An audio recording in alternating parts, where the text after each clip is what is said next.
An ironic dream of common language for women in the integrated circuit.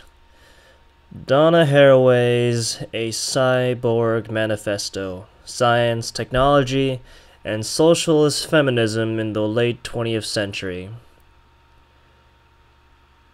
Page 149 through 181 from Simians, Cyborgs and Women, The Reinvention of Nature. This chapter is an effort to build an ironic political myth faithful to feminism, socialism, and materialism, perhaps more faithful as blasphemy is faithful than as reverent worship and identification. Blasphemy has always seemed to require taking things very seriously. I know no better stance to adopt from within the secular religious evangelical traditions of United States politics, including the politics of socialist feminism. Blasphemy protects one from the moral majority within, while still insisting on the need for community. Blasphemy is not apostasy. Apostasy. I better look that up later. Irony is about contradictions that do not resolve into larger wholes, even dialectically. That's actually said correctly. About the tension of holding incompatible things together because both or all are necessary and true. Irony is about humor and serious play. It is also a rhetorical strategy and a political method, one I would like to see more honored within socialist feminism. At the center of my ironic faith, my blasphemy, is the image of the cyborg. The cyborg is a cybernetic organism, a hybrid of machine and organism, a creature of social reality as well as a creature of fiction. Social reality is lived social relations, our most important political construction, a world-changing fiction. The international women's movements have constructed women's experience, as well as uncovered or discovered this crucial collective object. This experience is a fiction, in fact, of the most crucial political kind. Liberation rests on the construction of the consciousness, the imaginative apprehension of oppression, and so of possibility. That made no sense. The cyborg is a matter of fiction and lived experience that changes what counts as women's experience in the late 20th century.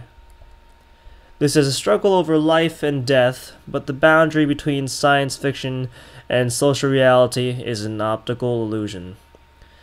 Contemporary science fiction is full of cyborgs, creatures simultaneously animal and machine, who populate worlds ambiguously natural and crafted. Then, page 150. Modern medicine is also full of cyborgs, couplings between organism and machine, each conceived as coded devices in an intimacy and with a power that was not generated in the history of sexuality.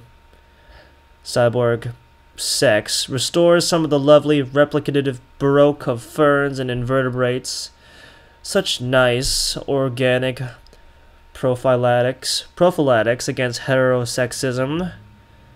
Cyborg replication is uncoupled from organic reproduction. Modern production seems like a dream of cyborg colonization work, a dream that makes the nightmare of Taylorism seem idyllic.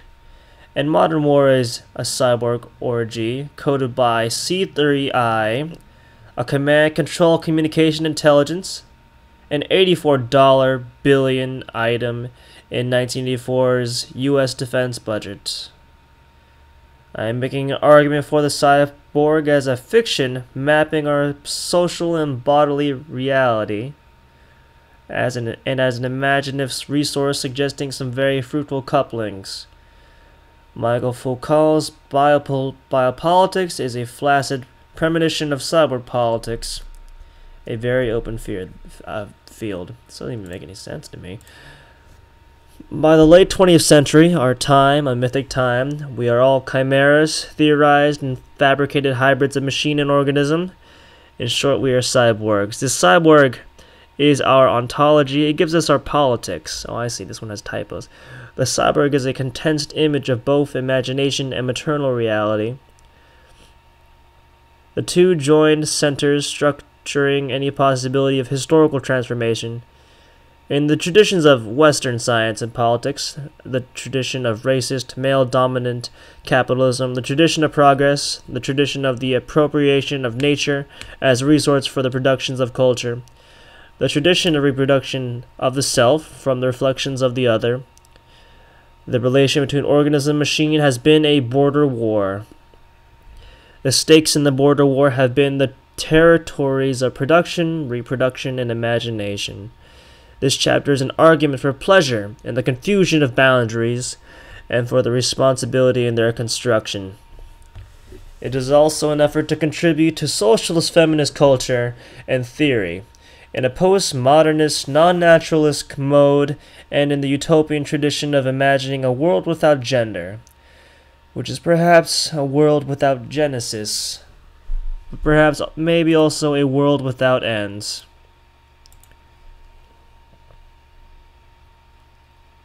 The cyborg incarnation is outside salvation history, nor does it mark time on an adipedal calendar.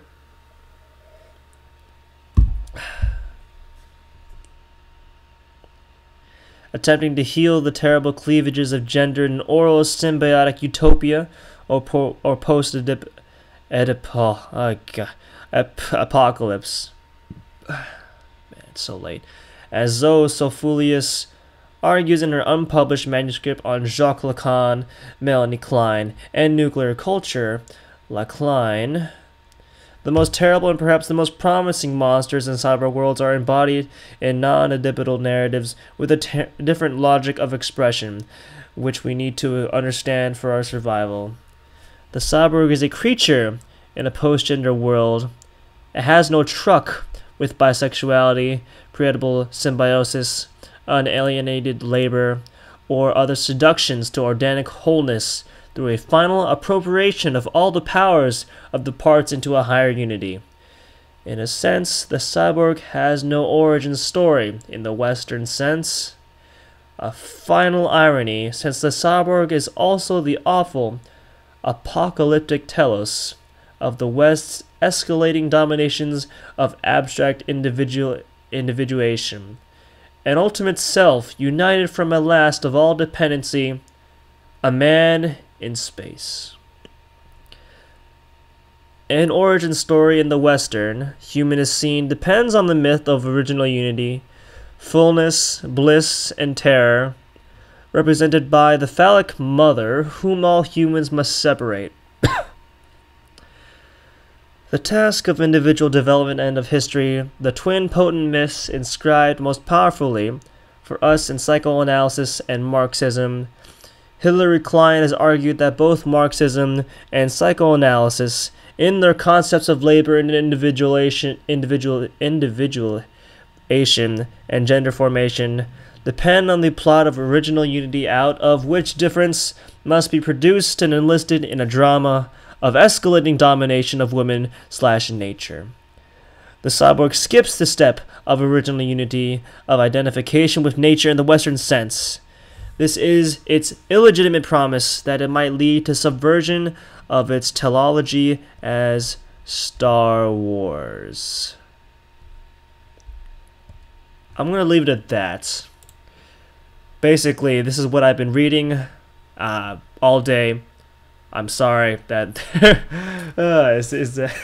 was that awkward enough for you? Basically, this is what I've been doing all day. It's been a very busy day. I'm still working on ordering a computer. I'm reading Haraway's Cyborg Manifesto. This is actually not all of it. I've only read to you maybe about 15-20% of it. I gotta read the rest of it myself.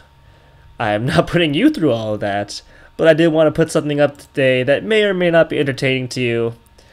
There you have it. There is a small passage from Haraway's Cyborg Manifesto.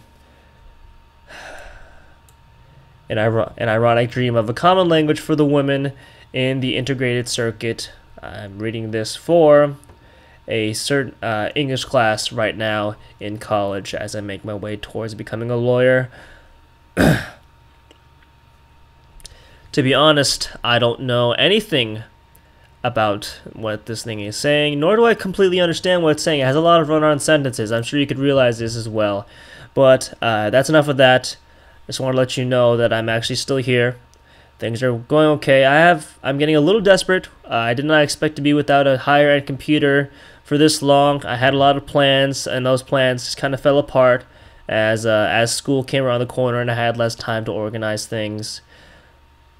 This computer should have been here like last year in the summer, but you know, it's gonna happen. It will happen. So there you have it. Haraway, Cyborg, Manifesto. Have a good night, everyone.